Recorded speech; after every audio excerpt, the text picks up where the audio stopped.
সাহাবীর জন্য গায়েবানা জানাজা পড়বেন না? বিশ্বনবী বললেন অবশ্যই পড়বো।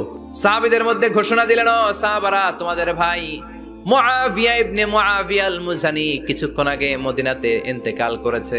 তোমাদের ভাইদের জন্য সবাই বাইরে বের হয়ে আসো, এই মুহূর্তে আমরা গায়েবানা জানাজা পড়বো। বিশ্বনবী প্রথম কাতারে দাঁড়ালেন, হাজার হাজার সাহাবারা লাইন ধরে দাঁড়ালো।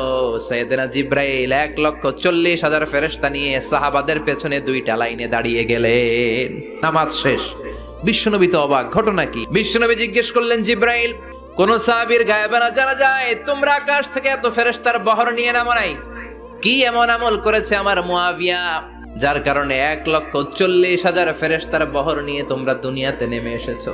সাইয়েদনা জিব্রাইল বললেন, নবী, তেমন কোনো বড় আমল নয়, ছোট্ট একটা আমল। আপনার এই প্রিয় সাহাবী হাঁটতে বসতে চলতে ফিরিতে সব সময় পড়তো কুল হুয়াল্লাহ